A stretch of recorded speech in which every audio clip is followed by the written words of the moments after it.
According to the Israel's chief military spokesperson, air and ground forces are stepping up operations in the besieged Gaza Strip. Israeli forces have massed outside Gaza and have conducted raids into the enclave in preparation for a ground offensive. Joining us now is SABC News International desk editor Sophie Mokoena, and she joins us via our telephone line. Sophie, thank you so much for joining us here on the late edition. The heavy bombardment, is this the start of the ground offensive? Yes, there are reports that this is the start of the ground offensive. We saw the spokesperson of the Israel Defense Force making an announcement. You know that we spoke to the spokesperson of the Defense Force 10 days ago, and he pointed out that they were going to implement their strategy in terms of the ground offensives. And later on, when I spoke to the Minister of the Diaspora and Anti-Semitism, he also emphasized the fact that Israel will definitely use the ground offensive to repel or to really deal with Hamas. And this is the moment. You look at the visuals that are coming from Gaza, people taking those videos very far from the border between Gaza and Israel. You can see it is a total strong onslaught on the enclave. And when it comes to the Arab League, what are we hearing from them at this particular moment? Well, earlier on, Hamas had called on all countries that are neighboring countries, the Arab countries in particular, and the leadership to fight back or help the Palestinians to fight back or Hamas to fight back. For now, we haven't had any word from any country. But you know that during the week, particularly the leader of Jordan, the king, was very vocal. Even yesterday during the debate in the General Assembly, the Foreign Affairs Minister of Jordan was very vocal, saying that the world is watching when Palestinians are being slaughtered. But it looks like this offensive has started. Not much is being done, or nobody is speaking for now.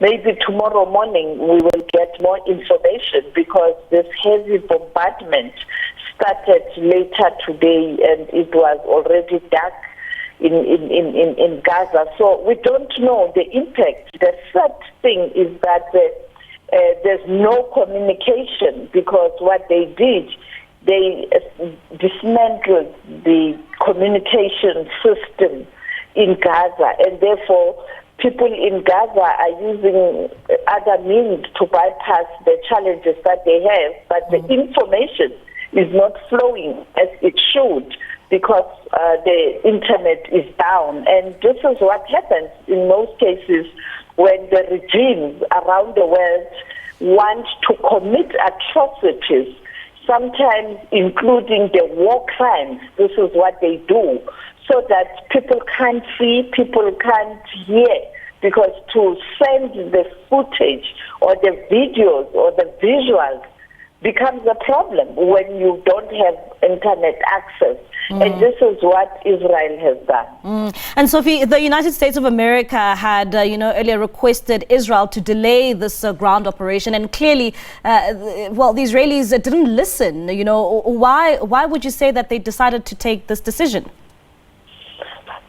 Of course, the United States of America had requested Israel to delay the offensive until such time those who are the foreign nationals who were held hostage by the Hamas are released. Now, it didn't happen. They are still there. We know of 4 who were released. Information today was that you have 200 people from different countries who were in Gaza. But the issue here now is we also get reports, but it's very difficult to verify reports right now. There are allegations or reports that some of those hostages will be casualties or are casualties because of this offensive. And other reports saying that now Hamas is using them as human shields, and it's possible. But unfortunately, you can't even verify this information because there is no internet, and therefore to call and verify becomes a problem. We will really be able to look at the impact tomorrow morning. For now, it's very difficult. It's at night, but you can see people are saying we've never had such a thing since the bombardment started. And clearly this is the ground offensive starting. It's air, it's sea, now they are going in land. And this evening they attacked Gaza from the sea using the airplanes or the military jets to pump Gaza. And now we expect those tanks to move in. But we are told that Hamas is also saying that they are waiting. They are waiting for Israel Defense Force to come, and also on the ground they are going to fight back. But we don't know what kind of capacity. You'd recall with Saddam Hussein, when everybody thought he has got massive armaments and military capabilities, including the weapons of mass destruction. It didn't happen, and he was finally captured. The same with Libya. We were told all the time that this is the most powerful military in Africa, but finally Gaddafi was killed by the rebels.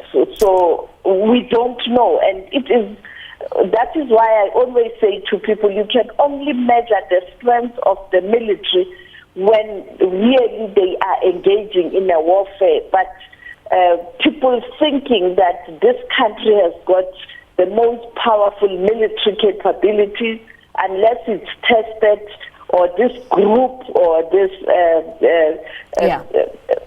people who are fighting, you can only see when they really engage in a ground force or maybe ground attack. So we don't know whether Hamas is making this statement just as a deterrent, or indeed where they are armed to the teeth.